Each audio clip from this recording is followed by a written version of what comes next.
बिस्मिल्लाहिर्रहमानिर्रहीम। अस्सलाम वालेकुम dear students. School based assessment 23-24 तर्जुमातुल कुरान मजीद ग्रेड 7 फाइनल टर्म का गेस्ट पेपर आपके सामने मौजूद है। ये पेपर नंबर ए है जिसके अंदर आपने बकायदा इसको तैयार कर लेना है। 10 नंबर पेपर नंबर ए की है, 40 नंबर पेपर बी की है, 50 नंबर के पेपर है और टाइम 3 घंटे दिए जाएंगे इसे सॉल्व करने के लिए। तो मुझे कहने पहला सवाल है, हम अल्लाह ताला की नियमतों पर शुक्र अदा करने के लिए तैयार करते हैं अताअत और फरमाबरदारी। सूरतुल अला की रोशनी में इंसान को चाहिए कि वो कामयाबी के लिए तैयार करे उम्दा अखलाक।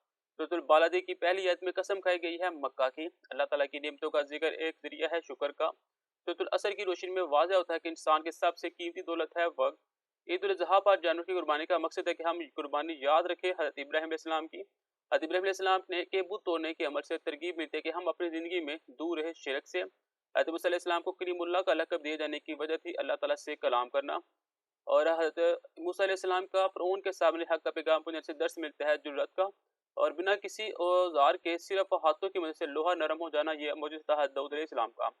नेक्स्ट 111 के अंदर कुछ हमारे पास क्वेश्चन दिए गए हैं, आप लोगों ने इनको तैयार कर लेना है। उसके बाद अल्फाज मैंने दिए कि आप लोगों ने इसको तैयार करना है। कुछ आयतें दी हुई है जो आप लोगों ने तर्जुमे के साथ बहा मुहावरा लिखनी भी है। और नेक्स्ट मेरे पास लॉन्ग क्वेश्चन है जो आप लोगों ने तैयार करने हैं। ऑब्जेक्टिव जो सी है इसको हम एक दफ़ा देख लेते हैं, इनके आंसर आपके साथ हम डिस्कस कर लेते हैं। तो पहला क्वेश्चन है, सूरत नाज़ियात के आखिर में किस बात के मुतल्लिक़ तनबीह किया गया है। सूरत नाज़ियात के आखिर में बताया गया है कि क़यामत के वाक़या होने का हतमी इल्म सिर्फ अल्लाह ताला के पास है। हमें क़यामत के दिन के बारे में सवाल जवाब करने की बजाय अपनी आखिरत बेहतर बनाने की भरपूर कोशिश करनी चाहिए। सूरत अल का मरकज़ी मज़मून आप लोग लिखना है। सूरत अल का मरकज़ी मज़मून अल्लाह ताला की कुदरत, कुरान मजीद की अज़मत, कामयाब इंसान की निशानी और आखिरत का पैगाम है। सूरत शम्स की एक फजीलत आप लोग लिखनी है। हज़रत मोहम्मद सल्लल्लाहु अलैहि खातमुन नबिय्यीन इशा की नमाज में सूरत शम्स और इस जैसी सूरतें तिलावत फरमाया करते थे। सूरत बय्यिनात के मुताबिक बदतरीन मखलूक है। सूरत बय्यिनात में बताया गया कि अल्लाह ताला ने कौमों को कुफ्र और शिरक की गुमराही से निकालने के लिए अंबिया किराम अलैहिस्सलाम को वाज़ह तलीमात और रोशन दिलों के साथ भेजा।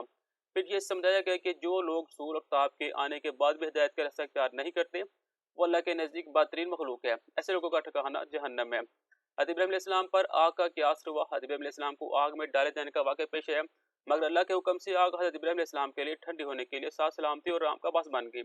इस कौम की बदनसीबी की हद ये थी कि इतना बड़ा मौजूद देखने के बावजूद भी वो मान नहीं लाए। हज़रत इब्राहीम अलैहिस्सलाम को अबुल अंबिया का क्यों कहा जाता है। हज़रत इब्राहीम अलैहिस्सलाम के बाद जितने भी पैगम्बर आए वो सब हज़रत इब्राहीम अलैहिस्सलाम की औलाद में से आए। इसी वजह से आपको अबुल अंबिया यानी पैगम्बरों का बाप कहा जाता है। आखिरी नबी हज़रत मोहम्मद सल्लल्लाहु अलैहि खातमुन नबिय्यीन भी हज़रत इब्राहीम अलैहिस्सलाम की औलाद में से है। हज़रत मूसा अलैहिस्सलाम के मौजूज़ा सा से जादूगर कैसे मुसलमान हुआ। जब फ़िरौन के दरबार में जादूगरों ने अपनी लाठियों को सांप बनाकर दिखाया, हज़रत मूसा अलैहिस्सलाम के का आसा अल्लाह ताला के हुक्म से अज़दहा बनकर जादूगरों के तमाम सांप निकल गया। जब जादूगरों ने हज़रत मूसा अलैहिस्सलाम का ये मौजज़ा देखा तो वो इनकी सच्चाई पर ईमान ले आए। ये सब कुछ देखने के बावजूद फ़िरौन और इसकी कौम के लोग हज़रत मूसा अलैहिस्सलाम पर ईमान ना लाए, बल्कि इन पर जुल्म व सितम शुरू कर दिया। कुरान मजीद में हज़रत दाऊद अलैहिस्सलाम की बयान करदा सफ़ात आप लोगों की है।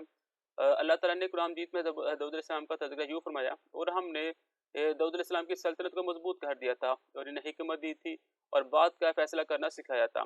नेक्स्ट मेरे पास कुछ अल्फाज दिए हुए हैं। आलमा इसने सिखाया, अश्ताता ग्रो ग्रो, बासीरा उठाए जाएगी, अलमनफूशी दंकी हुई, अलजहीमा दोजख, सौफा अनकरीब बसरी सबर किया, वैलुन हलाकत की। नेक्स्ट मेरे पास आयत है, उसका तर्जुमा बोलूँ लिखना है। पहली आयत का तर्जुमा है, आजब ज़मीन अपने जल्जले से पूरी शिद्दत से हिला दी जाएगी और ज़मीन अपने अंदर तमाम बोझ बाहर निकाल फेंकेगी और इंसान कहेगा इसे क्या हो गया है। सेकंड है जी, और बेशक वो माल की मोहब्बत में यकीनन बोझ सकता है, तो क्या उसे मालूम नहीं जब मुर्दे उठाए जाएंगे जो कब्रों में है और जो सीनों में छुपे राज है उन्हें ज़ाहिर कर दिया जाएगा। नेक्स्ट जी, खर खराने वाली क्या है, खर कराने वाली, और आपको क्या मालूम क्या खर कराने वाली, जिस दिन लोग हो जाएंगे बिखरे हुए परवानों की तरह। नेक्स्ट जी, हरगिज़ ऐसा नहीं होगा अगर तुम यकीनी इल्म के साथ जानते तो आखिरत से गाफिल ना होते। तुम जहन्नम को ज़रूर देखोगे, फिर तुम उसे ज़रूर से यकीन की आंखों से देखोगे।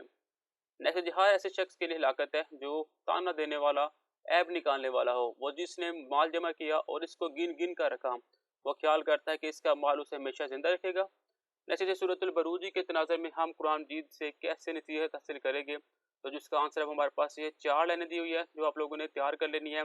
आप लोग इनकी स्क्रीनशॉट लेनी है और आप लोग इसको तैयार कर लेना है। तो मूसा अलैहिस्सलाम की परवरिश के वाक़े से हमें क्या सबक मिलता है, तो उसका आंसर आपके सामने ये दिया हुआ है। अगर आप लोगों ने बुक से तैयार किया हुआ है तो आप बुक वाला भी तैयार कर सकते हैं, अदरवाइज़ जो आंसर हम आपके साथ शेयर कर रहे हैं आप ये भी कर सकते हैं। ये था मेरे पास 7 क्लास का गेस्ट पेपर जो आप लोगों ने तैयार करना है कुरान मजीद का। मिलते हैं नेक्स्ट वीडियो में, तब तक के लिए इजाज़त, अल्लाह हाफ़िज़।